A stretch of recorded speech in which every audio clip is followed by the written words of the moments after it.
All right, boys, we are live. This is episode 39 of the Deconstruction Podcast, brought to you by Jobtable, the simplest way to grow and manage your construction company. How are we doing, boys? Doing good. What's going on, buddy? It's going well. We've got a lot of things happening right now. A lot of updates with Jobtable, exciting things in the pipe. Which I want to actually cue a couple of things up here before we kick it off. By the way, for anyone tuning in, do check out our YouTube right here. We post a lot of videos, not only on our podcast, but tutorials, FAQs about the software. So if you're curious about checking out Jobtable or to learn more, there's a lot of material out here that you can check out and kind of get an idea of how the software functions and works. And if you're an existing client as well, obviously very useful. We actually posted a brand new video that just got dropped about an hour ago about optional line items. So this is because we get a lot of feedback, obviously, from clients, and one thing we're hearing a lot nowadays is cash flow and invoicing and kind of like strategic ways contractors can increase revenue, upsell, get paid faster. So this is just a 2-minute video on one feature we have on optional line items. So what this is, basically, it allows you when you're creating a quote to add what we call an optional line items, like a value added service, something that you don't want to necessarily add to the quote, but offer the client if you think it could provide some additional value to the job you're doing. And this is extremely effective. Like this gets our clients a lot of additional services and pads the contract amount in a very professional and seamless way within the system. So that's just kind of the material we're putting out there. So do check out our YouTube channel for more of that information. Other than that kind of segues into one of the topics we wanted to discuss, which is actually another feature we're coming out with, which we're very excited to announce. It's hopefully coming out in the next couple of days, but the ability to offer buy now, pay later options to your clients. So if you're a Jobtable user and you're integrated to Stripe, which is our payment processor. So when you send out an invoice, your client will have the option there'll be a button in the email where they can click pay now. So not only will they be able to put in their credit card, but there's gonna be an option where if it's, for example, a larger invoice, so the client will have the ability to basically get financed from it, which is all handled by Stripe, the payment processor. There's nothing the user or our client has to do. It's all native, it's seamless. You still get paid the same way, but that invoice would be financed kind of through Stripe. So it gives that additional flexibility and payment options as well. And just so relevant now more than ever, just, state of the economy, cash flow crunches, which I'm sure you guys are seeing a lot and hearing a lot about on the ground, which we can get into. But that's going to be such a great feature. So if you're thinking about offering credit card payments to clients, if you're not a Jobtable client, do check it out. Could be a great time. Or if you are an existing client, this is on the way. So if you're not yet integrated to Stripe, great time to do so. We'll put some instructions on how to do that in the link below. Yeah, and just to be clear, like as the contractor, I know you mentioned it, but I just want to be clear that you will be paid right away if somebody chooses to. Yeah, none of that changes at all. You still get paid the same way, just offers that additional flexibility, which is nice. So if you have, let's say you sent an invoice for $5,000, right? The client will have the option to finance that, essentially pay it in monthly installments, which is obviously much more digestible. So Actually, yeah. Yeah, I was just going to say it actually helps the contractors a lot too, because a lot of times, let's take any one of them. Let's take HVAC, for example, right? I know winter's right around the corner. So, they get a call, no heat. They get there, the furnace is 30 years old, has to be replaced. Obviously the homeowner might be a big cost to them, but they have to do it. They're wondering how they're going to get their money. You're on site, you want to get the job. So now the contractor has the ability to say, look, I can replace your furnace. And a lot of times when you look at this equipment, when you replace a furnace that's 30 years old, a lot of times the AC has to also be updated too, because it's all high efficiency stuff. So now you're not just replacing the furnace, you're replacing the line sets, you're replacing the AC. And what happens is, could be an $8,000 bill. Now the homeowner, was not expecting that. They thought their furnace just went down. So it is a great tool, especially in today's economy, to say, look, I can perform this service. I'll send you the invoice. You can finance this through, the portal that I'm going to send you the invoice through. The contractor will get paid for their service. They still get their job, and you give your client, the homeowner, the flexibility to pay it off in 12 months, 24 months, as long as they're approved through the finance portal, right? So again, what happens is a lot of these value-added services that a lot of people don't think about, they go a long way, right? They go a long way. The more options you can give a client, right, the more inclined they are to go with you. Because now imagine hypothetically, imagine hypothetically, the client has another quote that's maybe $500 cheaper than you, but they have no finance options, right? Who do you think the client's more inclined to go with, right? Yeah. That's exactly what I was going to say as well. It just gives you an additional, angle in your tool belt in terms of like a selling tactic and technique, like just to provide that additional, offering, which would make it your quote that much more enticing. Yeah. Likely for that client I to can go with see you. I can see another benefit being too, if somebody was thinking about doing a large or larger renovation project in their home and they were kind of hesitant because of the money situation, they might look at it now and say, you know what, I don't have the 20 grand, but if I can spread it out over 12 months, it makes a lot more sense. And now Exactly. it's a lot more feasible and they're able to do it, right? Yeah, for sure. Are you guys hearing a lot of that too on your side, just speaking to contractors in the industry? Yeah, I'm just hearing, like, personally, I think we've touched base on this topic a couple of times, but look, the reality is, in today's day and age, a lot of the stuff that's out there is financed, right? Like, when's the last time you heard about anybody walking into a dealership and paying for a car in full, right? Fortunately, it's just, today's day and age, 2025, where everything is financed. Like I think we were making this joke the other day on the pod where, Uber Eats, like, people are literally buying lunch and and financing it, right? Like, it's crazy to think about, but no matter where you go, everything is now, buy now, pay later. And I think truly it's also to keep the economy kind of rolling. But at the same time, yeah, if you don't have those options, and the more options, and the more you evolve your business into the way the markets are evolving, if you don't adopt it, unfortunately, it could hurt your business, right? And we see it all the time, right? We see, like, right now, a lot of our clients, again, we do bigger projects, but a lot of our clients, um, who, let's just say are bigger or wealthier establishments, they're now to a point where it's like, hey, if I pay you quickly, can you give me a percentage off, right? So, they'll literally pay you in 10 days if you give them 2%, right? So everything I feel like is coming down to, how do I get this done now, because I need it done now, but I just don't have the funds up front, right? Or just giving people options instead of just like a hard option where it's like, you want this, pay this now. I only take cash. I only take a check, right? Like, unfortunately, those days are kind of like dwindling.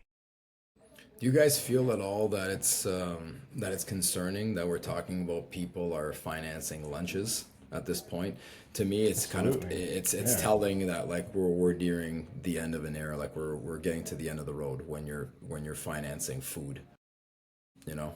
100%. Yeah, that's yeah. I don't know how else to say it other than it just tells um, how much in trouble the economy actually is. You know, we talked about this on camera before, off camera. Just this is a financial system that we're in. It's a credit based system, and it kind of feels like it's unwinding slowly before our eyes. When you start seeing things like people don't even have money to pay for lunch in DoorDash, and just the fact that these finance options are even available for these sites is telling on its own.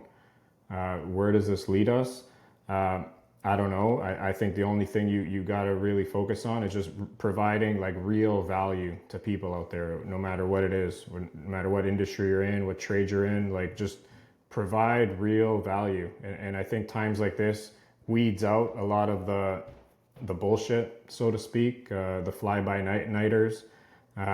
Whereas before, people like that, companies like that were able to get by just because things were good. But I think those days are behind us. So the emphasis on value is so important. Got to do Yeah. good work.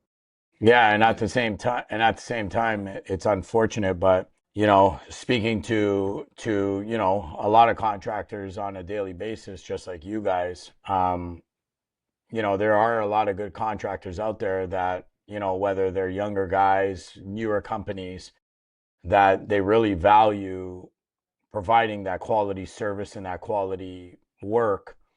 But it's hard to grow in an economy like this. So having the option to let your clients finance it, I feel like just gives you a little bit of an upper hand. But it is true that it is kind of like telling of the times, right? So, a lot of the guys who have started out in the last year, 2 years, 3 years, I feel for them because, starting a new business, I always say, like, you have to have a stomach for it. You might be incredible at your craft, at what you do, and you might even be a good businessman. But, it's like anything else. If you're getting into the market or you're starting your company at a shit time, it can really discourage people, right? And look at this, right? This is, I think, a very good chart that kind of tells kind of where we're at. And this is only a 5-year chart. So this is U.S. Construction spending.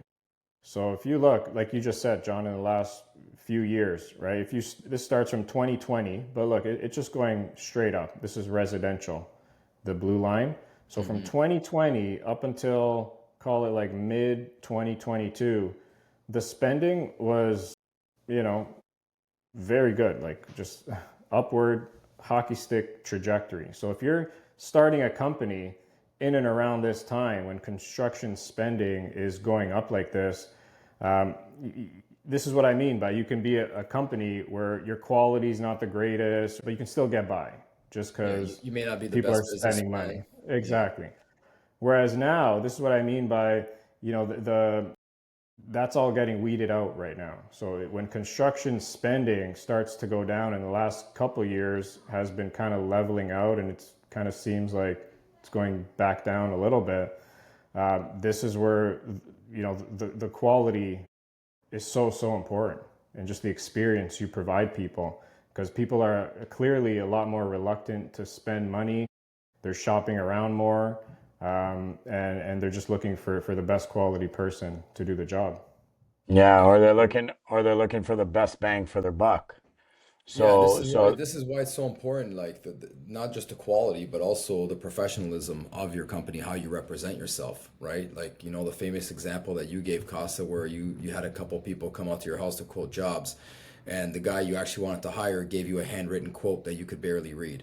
right? So it's like Yeah, he might have been the most skilled tradesman you've ever met in your life, but just the way he represented himself was in such a negative way that it completely turned you off, exactly, right? exactly. And that's what I mean by quality, not only like specifically quality of work, but just quality of everything, quality of your business, how Yeah. you communicate, how you present your quotes, how fast you send invoices, how efficient you are. Like that's all quality.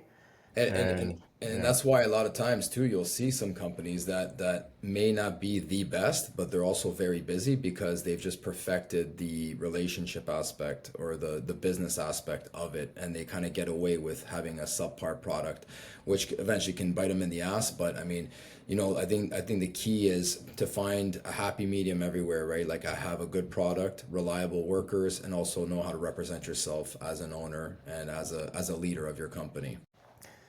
did you guys see the latest? The Liberal Party here in Canada, they announced a Got $4 billion investment in a new housing accelerator. Uh, it's highlighted here. Carney said 13 billion is earmarked for the new agency, which will help fund the construction of 4,000 modular homes on an initial 6 sites across the country. So there you I go. mean, 13 billion divided by 4,000. You know what I mean? 3.25 million. Yeah, Yeah. I mean, per unit for 3.25 million, you know. I'm kind of looking at this like I didn't dig into this, but it's like you just think like whoever put this out, like do they not have like just basic math and like just understanding of what this means? Like And it, and hold Well, on, and in hold all on. fairness, that and might Hold and on. I they might have the Hold on, math. They might guys. have calculated. Guys, hold on though. Just remember too, like we got to pull, we got to go up for a sec, Costa. Okay? Like, Costa, you say this all the time. Language is very important.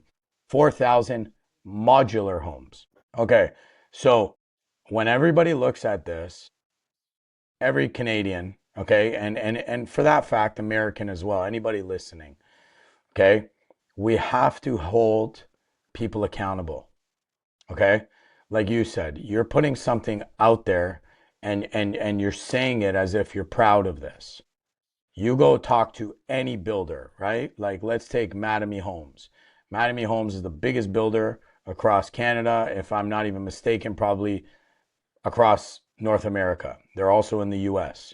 If you were to go to them and ask them to build 4,000 homes across Canada, I guarantee you would not even be close to well, look, 13 billion. here we go. So what's the average cost of building a modular home? So it depends on the lot, how big. So in the US, typical modular home costs are 120 to 270 USD for a completed home, including delivery, site work, installation. Most people tend to spend 160 to 320. So again, we're not reporters, we're just guys talking on a podcast, and we can kind of decipher this pretty easily. But just again, you got to look at these things very nuanced and like, are we missing something? But like, this is pretty clear, right? It's like 13 billion is earmarked that will help fund the construction of 4,000 homes. Play devil's advocate, I mean, it does say which will help fund. So, I mean, there could be a portion of that that's going to go help fund these. It might not be the entire For fund, sure, yeah, you gotta, right? But where's that additional?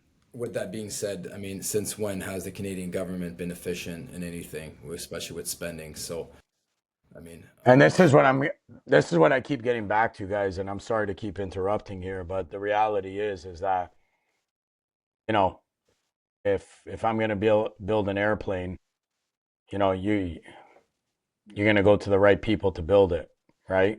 So why do they, whether it's this government, any government, I don't care, right, left, center, it doesn't matter, right? If you want to feed the economy, if you want to stimulate the economy, I keep coming back to give the grants to the people who are in the industry, right? Help kickstart, okay? Work with them. Don't try to do it like every time they try to do something themselves. Like we know the amount of wastage, right? Like I remember, what was it, 10, 15 episodes ago, I had a prime example of, something just on the daycare, on the subsidies of daycares, right? It's like they're giving 25 $1 million a year across the country to help subsidize parents with kids in daycare. But what they don't tell you is to run that program on a bureaucratic level cost them 100 million. So they need to spend 100 million on bureaucrats to fund 25 million. It makes no sense. Like again, you talk to anybody in the industry, construction it's slow out there. It's not like it was 5 years ago, 7 years ago, even 3, 4 years ago. And the reality is that if the government's going to come in and step in and help kickstart it back up, start giving incentives to the builders, start giving incentives to the developers, start giving incentives to the your plumbers, your plumbing companies, your electrical companies, your roofing companies. You know what I mean? Let everybody thrive to generate, you know, to generate money and to basically kickstart the economy back up, right? They're trying to do this all themselves, and it just seems again like a waste of money. And unfortunately, we are just three guys talking on a podcast, but reality is there's nothing we can do. They're just going to spend our taxpayers' money. I couldn't agree. So coming back here, and to Charlie's point, right? You gotta, where's this other 13 billion going? Maybe it's, they're doing other things, but if you take these numbers of, 270, 300 at 4,000 homes, that's like 1.3 billion. Yeah, so so about 1. So where's that extra, call it like 10 billion going, right? According to that, like exactly how the rest of the 13 billion would be phased, used over time, beyond initial project, some is clearly assigned, but there's a lot to be detailed in the coming months. So, when you hear this, like, first of all, how do you establish this number of 13 billion when you don't know where it's going? Yeah. Like, how does this make sense? Like, this infuriates me as a Yeah, taxpayer. you would think that there was a budget that was made, a plan that was outlined, and this, like to your point, it's just clear that there isn't. They just threw a bunch of money at something and they don't even know what they're doing with it. It's And insane. and you know what? It's I wouldn't very be surprised frustrating. if they don't end up doing anything else with it, right? You might get 4,000 modular homes that are built, and then there's not Look, enough there, remaining money. look. The reality is, again, if you look at a lot of these unfortunate, you know, uh, when they allocate money like this and the government wants to step in, like I said, the most cost efficient and the best way for all, Canadians, Americans, doesn't matter, is to incentivize the businesses to hire more people to build it because that's their profession. The reality is that out of that 13 billion, the government's going to have to hire government officials, you know, people to,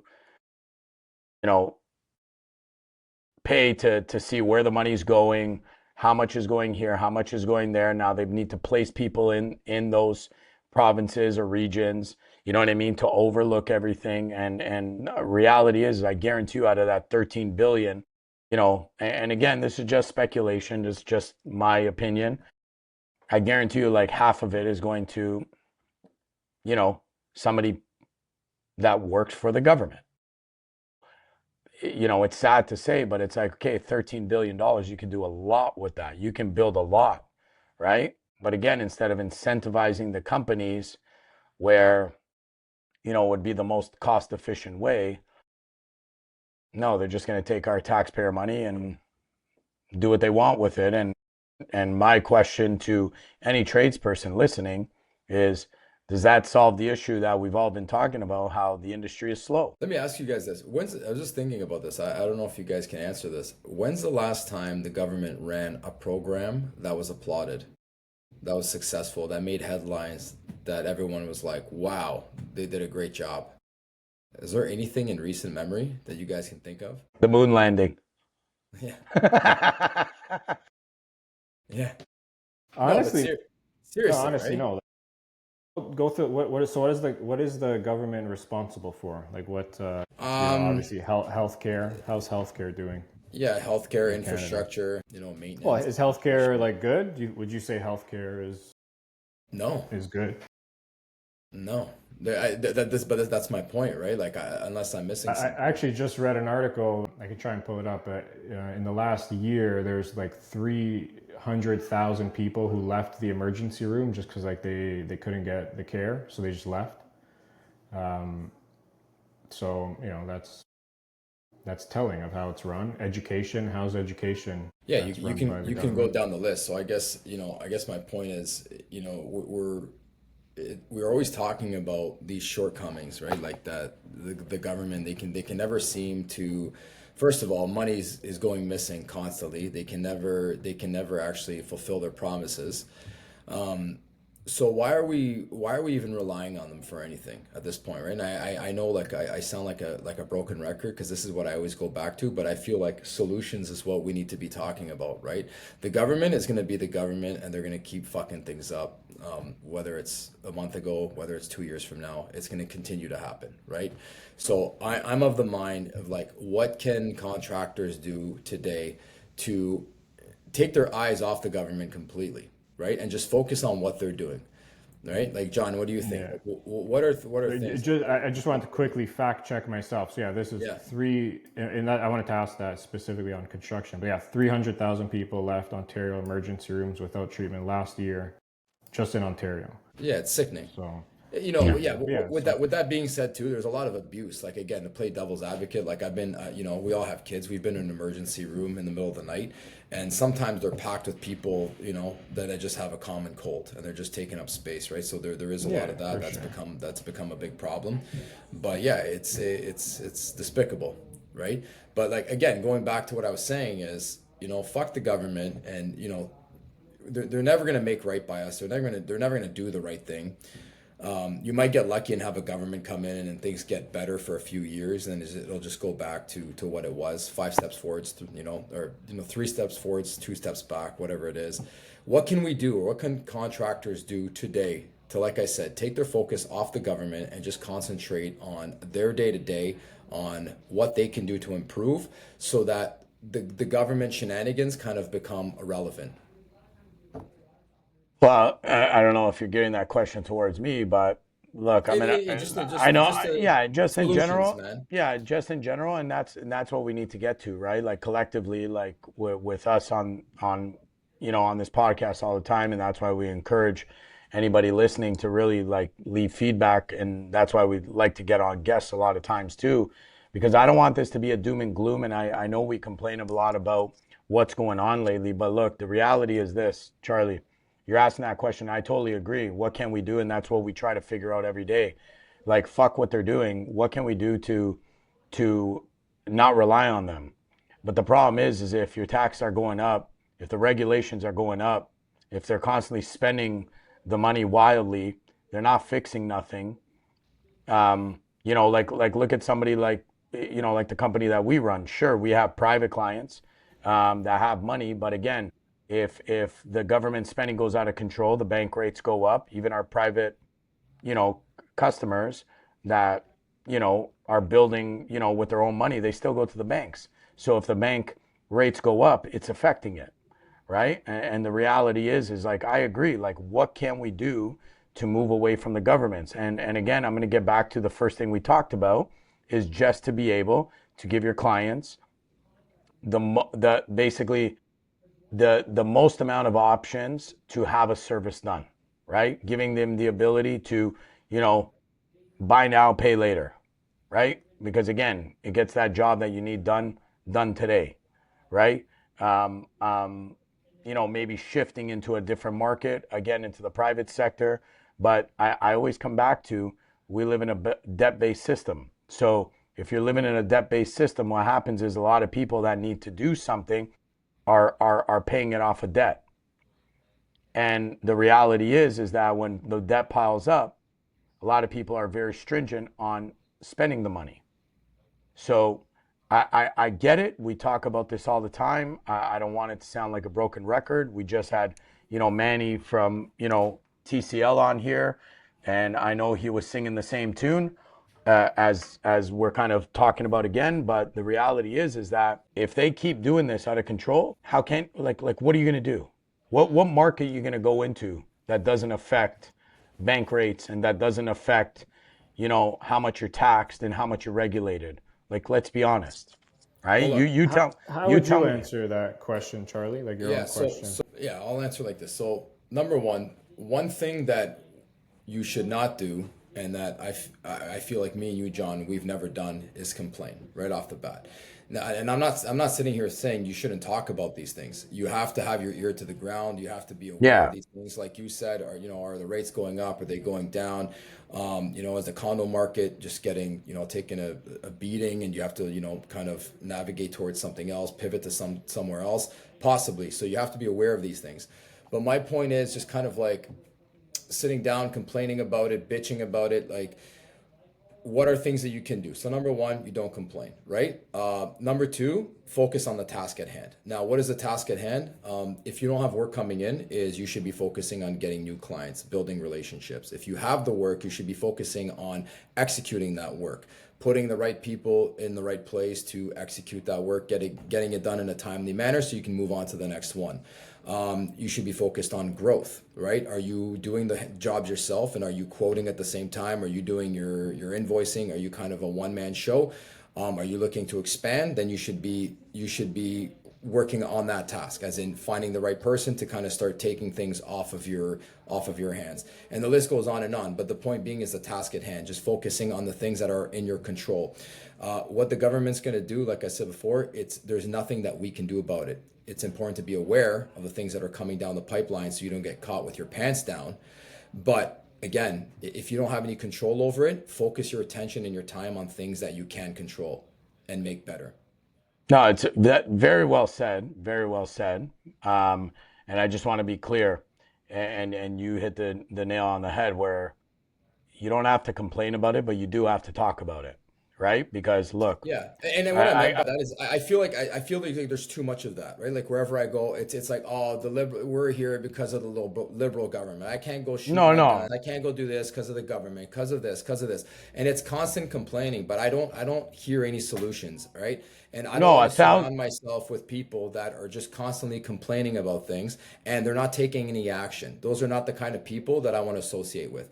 I want to be associated with hunter-gatherers, with killers that have the mindset that I don't give a fuck who's in power, whether it's red, blue, black, purple, yellow. I don't give a shit, right? I'm gonna be successful, and nothing is gonna stand in my way. Those are the people that I want to talk to and be in the same room with. Right? 1,000%, and that's always been us. We just discuss these so that again, some people know what's going on, some people don't, some people might question, some people like to listen, but the reality is that we have to talk about it. And that's the only thing we do have control over.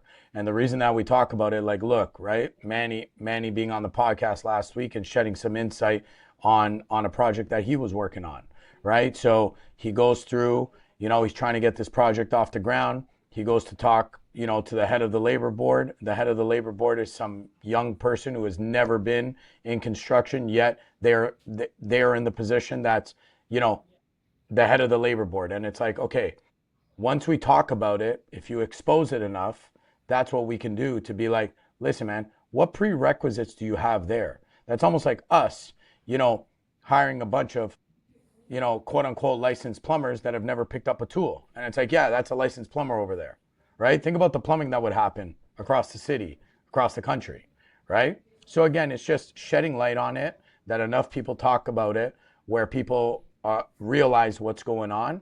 And then like that, like you said, have the hunter-gatherers, where now you can get like-minded people to kind of, get in groups and understand how to navigate this, how to become that killer. But in order to become that killer, in order to navigate and control what you can control, you have to understand what is going on. Would you agree? Yeah. Yes, but in Manny's own words too, it's like we're talking about a government that froze people's bank accounts that were doing a peaceful protest, right? So I truly feel that we're at a point where the fox is in the hen house. Like we're well past the point of like, yeah, you can expose things, that's great, but I don't have the time or energy to expose, like, if you can bring that back up, Costa, like that article, all that is, it's a fucking headline. It's nothing more, nothing less. Of course, the math doesn't math. We're going to look at that as contractors and say, like, what are you guys talking about? 3.5 million to build a modular home, right? Of course, it's ridiculous, but you have to understand these articles are not meant for us to read. Of course, we're going to see them, but this is meant for the average Canadian who glances at this and they'll just see big numbers and say, oh wow, that's great. They're doing something in construction. That's fantastic. And they don't give it another thought. Then it's on to the next one. It's on to the next article. It's on to, oh, I can't pay my bills. I got to go back to work, and the damage has been done. So, you really have to take these with a grain of salt. That you can't spend too much attention. You want to try to get eyes on it, eyeballs, and put a spotlight on it. Yeah, by all means. I'm at a point in my life now that I've seen this come. This dance and this song has been sung way too many times, and I don't have, like I said, the energy to do it. Yes, are we going to talk about it on this show? Absolutely, because it's important for people to know about it. But my message is, it's really harness your energy and really, really think long and hard on how you want to spend and focus your energy. Are you going to spend it, kind of like saying, hey, like, this is bullshit, we got to get the word out? Or are you actually going to look at yourself as a contractor and say, look, I have a limited amount of time on this earth, and I have to do what I can to make as much money as I can, or to, whatever my goal is. I have a very limited time to achieve that goal. So am I going to spend doing this, or am I actually going to focus on my business and my family? That's my point. Yeah. Costa, thoughts? I mean, I don't have really much to add here. I kind of would echo exactly what Charlie said, other than, what can I do? Forget the government, forget all that. Like, what can I do that's in my control to help me and my business move forward? First thing I think of is just, how do I perfect my craft? How can I be the best electrician, the best plumber, the best roofer, the best business person? Like, study business, study sales, like, just learn skills that can improve your business. That's what I would default to, is just focus on yourself and being better at every aspect, not only your craft itself, but everything else that surrounds your craft, the business, the efficiency, the sales, the marketing. Like, there's 24 hours in a day. I guarantee you most people are not spending those hours in the most efficient way possible. They're fucking around, they're watching Netflix. Like, do better. Like, you spend that time wisely. And, I'm a believer that if you do that, the outcomes will be in your favor. Well said. Absolutely. Yeah. Especially in a time where information is free. Exactly. My kids play soccer. I've never played a game of soccer in my life, but just to keep up and to be able to play with my kids and not look like a fool, I learned how to do keep ups by watching a YouTube video and practicing, and now I can do 50 keep ups, right? So, whether you want to crochet, you want to run a business, whatever it is, we live in a time where information is free. So, Hey. How many keep-ups are you doing? Hey, hold on. I want to stop it right there. I want to stop it right there. Prove it, buddy. Yeah. I would. That but sounds I'd like have to a stop the ball headline. at home. That sounds like a headline. That sounds like Plumber does 13 50 million. on that one. Say, what did you say, 50? Yeah. So, guys, it's Johnny, Costa, and Ronaldinho. We'll post a follow-up video. But I wanted to ask you, John, because you mentioned coming back to, I know this is out of our control, but, if you were in government, let's just say, because you mentioned like incentivizing the contractor, the construction worker, how would you, like, what are some ways they could do that, you think? Well, again, it's putting out the right projects. The government has a lot of infrastructure to fix, and again, I'm talking across North America, right? Like, I don't want people to think that we're constantly talking about Toronto, Ontario, Canada. This across North America, where you incentivize the contractors, right? So a lot of the infrastructure in a lot of these cities, it's fucking horrible, right? People complain about a bunch of shit, and we know that we need a bunch of fixing. So, why are those projects not coming out, right? Like we were promised here again in Ontario, we were promised a certain amount that Infrastructure Ontario would be spending. And talking to a lot of our contractors that are in that space that we bid for, um, we're now in September, and they haven't even seen, I think, not even a quarter of what they promised to spend this year. So again, it's when the economy's down, in order to kickstart it, you put out those projects, right, to keep everybody working. Another way is to incentivize contractors, right? Lower their taxes so that they'll hire more people, so that kickstart the economy.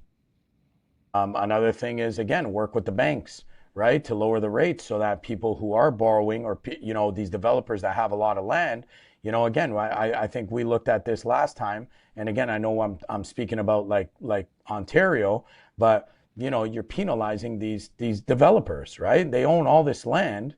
You guys need homes. You guys say there's a shortage of homes, but then you want, whatever it is, 20% in just development fees, right? And now a lot of people, they turn around and say, oh, look how much, the developers make.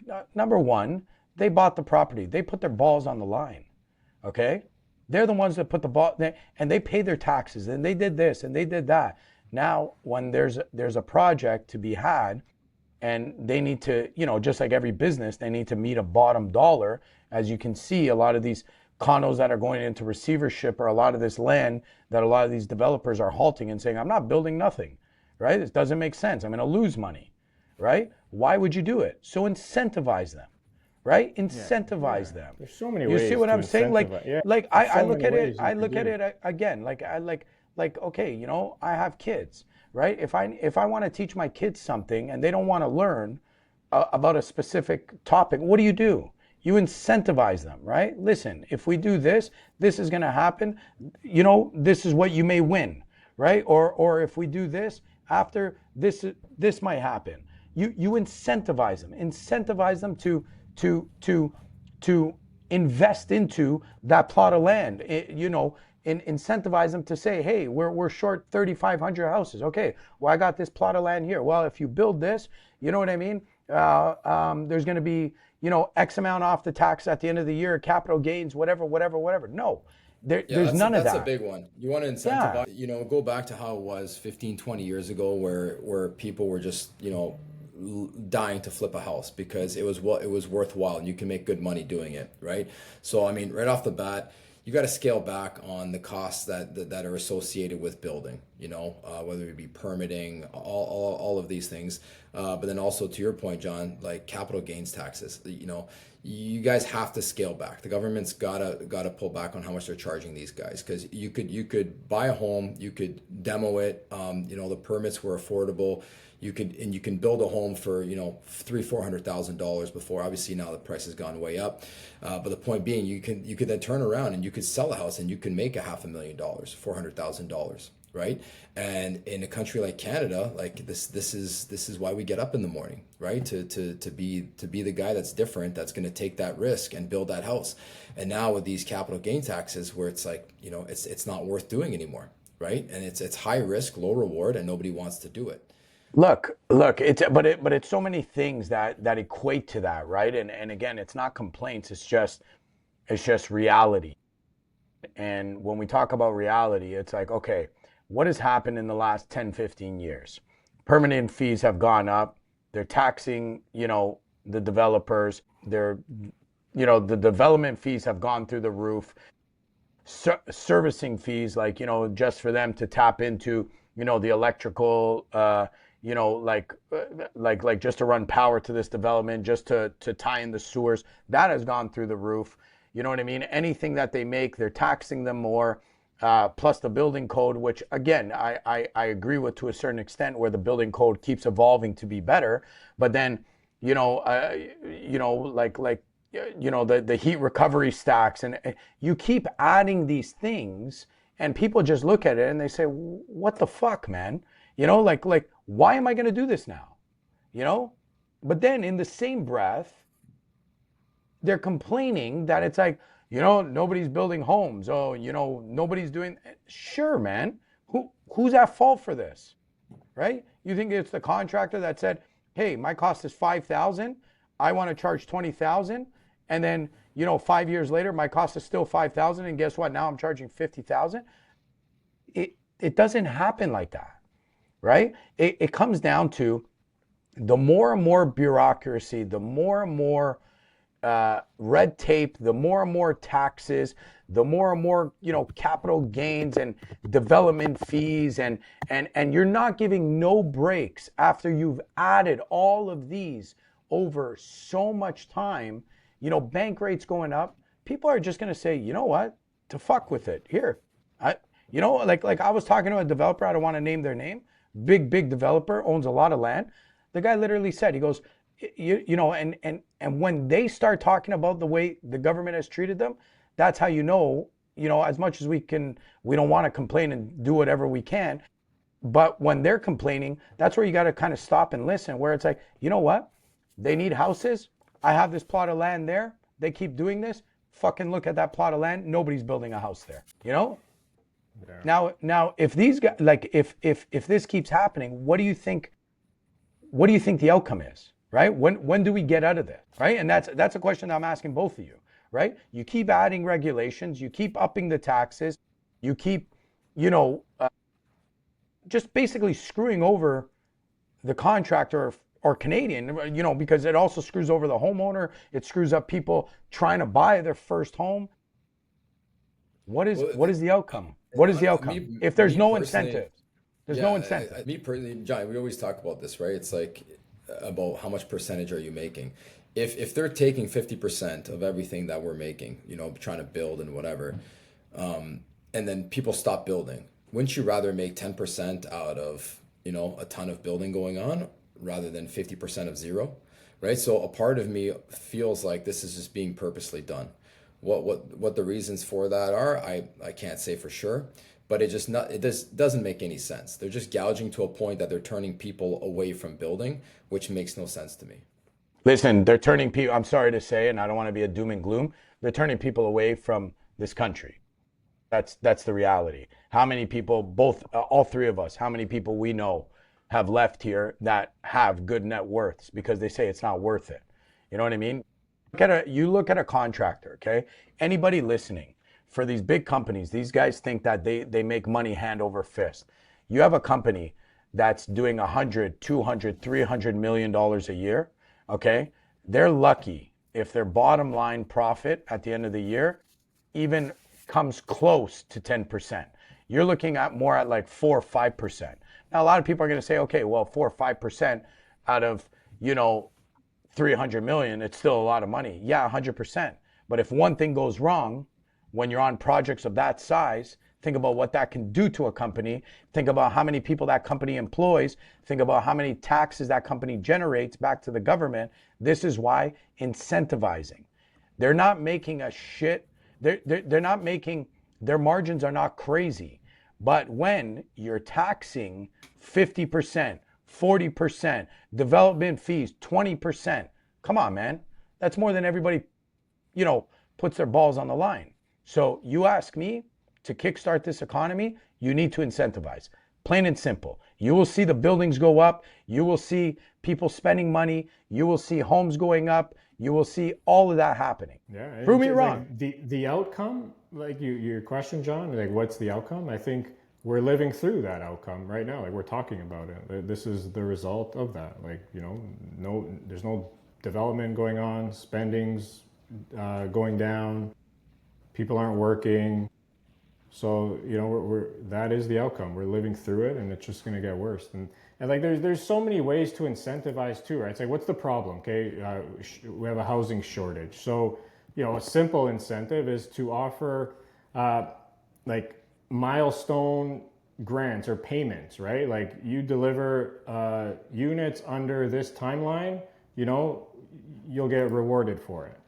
Right? Like you said, lower taxes, even like another one is like, I would rather my tax money go to, let's say the government now buys, let's say like a whole bunch of like building material, like in bulk. And then in turn, like resells that material to developers at subsidized costs, right? Like that's another one to kind of, Beautiful. increase margins. Yeah. Easy. Yeah. So yeah, we can go down the list. There's so many ways to incentive. Unfortunately, we just don't have the people in charge To do it. Yeah. And that's what it comes down to, this whole conversation, where, to make people aware of why this is happening, right? And to help them look at it from a lens where it's like, shit, hopefully a lot of people listening to us realize it, they know it, or, they learn something new. And then again, getting back to what Charlie was saying, is trying to navigate of what you can control, right? That's the biggest factor, right? And again, give you a prime example. I had a friend, he's hurting for work, and we were just having a coffee somewhere, and it was close to where we live. And, there was a house being knocked down. He's a residential contractor. And I told him, I said, oh, have you ever worked with that builder?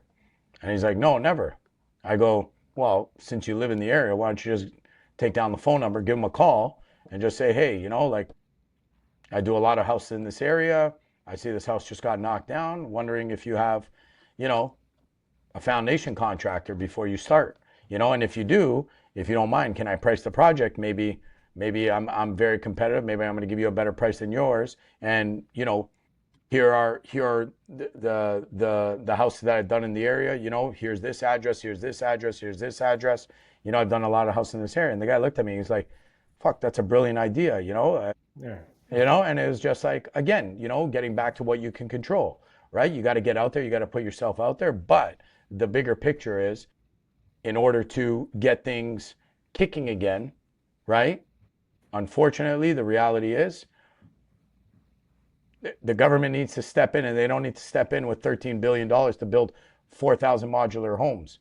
You know what I mean? Just incentivize these guys, incentivize the builders, the developers, the people who own the land, the people who, want to flip a house. Stop penalizing them. That's it. You know what I mean? Don't penalize them, because people have been penalized enough to a point where, rates are up. People don't have money. People don't want to invest, because every time they look left, right, center, they're getting fucked. Yeah. Yeah, well said. I don't know what else to add here. I guess to sum it all up, it's, focus on what you can control, focus on yourself, perfect your craft, get better at business, knock on doors, talk to people, build relationships, and just improve all that. So. And you know what, Costa, before we go, that's the one thing I don't want this to be all on, what's going on in the economy. To finish this episode off, I think the most important thing is, you said it and I kind of skimmed over it, is go back to the traditional ways. If you want to control, if you want to grow your business in a time like this, do it the old school way, knock on doors. Like that story I just said of my friend who's, working in an area. You see, you're a carpenter, you're a roofer, you see a house get knocked down. A lot of times there's a sign of the general contractor or the builder in front. Don't be afraid to call. Put yourself out there. 100%. Old school sales still works. Like I strongly believe that. I say that all the time. And yeah, go back to the basics. I think work is out there. I think it's actually easier to find than you think it is. Like you said, John, that's just like a really good example. Like literally knock on a door, make a phone call. With that, let's wrap there. Again, if you are a contractor and looking to ways to improve all the things we talk about, your business, your efficiency, save time, provide better value and services to your customers, check out jobtable.com. It is literally the simplest way to grow your construction company. Start a 14-day free trial. There's no credit card required, and check it out. I think it could be a game changer for you.